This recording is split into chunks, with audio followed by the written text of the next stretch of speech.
નમસ્કાર YouTube family, સ્વાગત છે આપનું આપણા એક નવા વિડીયોમાં। તો રાજ્યના પેન્શનરો અને નિવૃત્ત કર્મચારીઓના પેન્શનમાં થયો છે મોટો ધડાકો।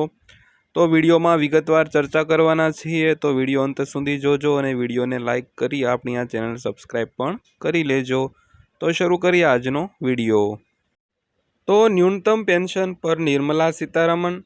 તાજેતરમાં કેન્દ્ર સરકારે સરકારી કર્મચારીઓની પેન્શન પુનઃસ્થાપિત કરવાની માંગ પર એક મોટું પગલું આગળ વધાર્યું છે અને યુનિફાઈડ પેન્શન સ્કીમ એટલે કે યુપીએસને મંજૂરી આપી છે। આ સાથે ખાનગી ક્ષેત્રમાંથી નિવૃત્ત થનારા કર્મચારીઓનું લઘુત્તમ પેન્શન વધારીને ₹7,500 કરવાની માંગણીને જોર પકડ્યું છે।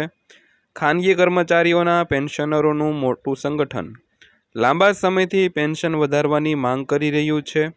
આ માંગના સંદર્ભમાં સંગઠનના પ્રતિનિધિઓ નાણામંત્રી નિર્મલા સીતારમણને મળ્યા છે।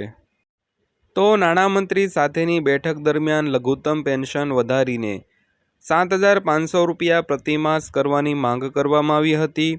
તો સમિતિના જણાવ્યા અનુસાર સીતારમણે ખાતરી આપી હતી કે સરકાર તેમની જરૂરિયાતો પ્રત્યે સંવેદનશીલ છે અને તેમની માંગણીઓને પહોંચી વળવાનો માર્ગ શોધવાનો પ્રયાસ કરશે। તો EPS 95 નેશનલ એક્શન કમિટી NACમાં લગભગ 78 લાખ નિવૃત્ત કર્મચારીઓ અને ઔદ્યોગિક ક્ષેત્રના 7.50 કરોડ કામ કરતા કર્મચારીઓનો સમાવેશ થાય છે।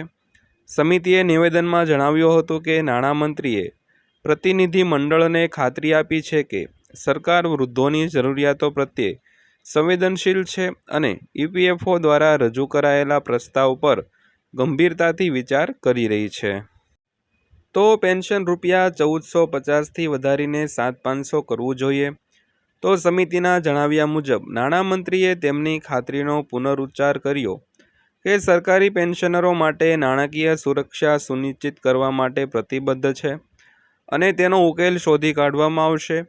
તો કેન્દ્રીય શ્રમ અને રોજગાર મંત્રી મનસુખ માંડવિયાએ આ મહિને EPS 95 NAC પ્રતિનિધિઓને મળ્યા હતા અને તેને ખાતરી આપી હતી કે સરકાર તેમની માંગણી પૂરી કરવા માટે જરૂરી પગલાં લેશે અને EPS 95 NAC સભ્યો હાલમાં માત્ર ₹1,450ના સરેરાશ માસિક પેન્શનને બદલે ₹7,500ના માસિક પેન્શનની માંગણી સાથે વિરોધ પણ કરી રહ્યા છે। જો 36 લાખ પેન્શન ધારકોને ₹1,000થી ઓછું પગાર મળી રહ્યું છે, તો સમિતિએ એ પણ માંગણી કરી છે કે EPS સભ્યો હવે તેના જીવનસાથીઓને પણ તબીબી સુવિધાઓ પૂરી પાડવામાં આવે। EPS 95 NACના પ્રમુખ અશોક રાઉતે કહ્યું કે પેન્શનરો છેલ્લા 8 વર્ષથી ન્યૂનતમ પેન્શન વધારવાની માંગ કરી રહ્યા છે, પરંતુ સરકારે તેમની માંગણીઓ પર ધ્યાન આપ્યું જ નથી। તાજેતરમાં સંસ્થા દ્વારા એવું પણ કહેવામાં આવ્યું હતું કે 36 લાખ પેન્શનરોને દર મહિને ₹1,000થી ઓછું પેન્શન મળે છે। રાઉત કહે છે કે નિયમિત પેન્શન ફંડમાં લાંબા ગાળાનું યોગદાન આપવા છતાં પેન્શન ધારકોને બહુ મોટું પેન્શન મળે છે। તો મિત્રો, આ અત્યારની માહિતી પસંદ આવી હોય તો વિડીયોને લાઇક કરી દેજો અને આપણી આ ચેનલ સબસ્ક્રાઈબ કરી રોજે રોજ આવી જ માહિતી મેળવતા રહેજો। તો ફરીવાર મળીશું એક નવી માહિતીના વિડીયો સાથે। ત્યાં સુધી સૌને જય હિન્દ, વંદે માતરમ।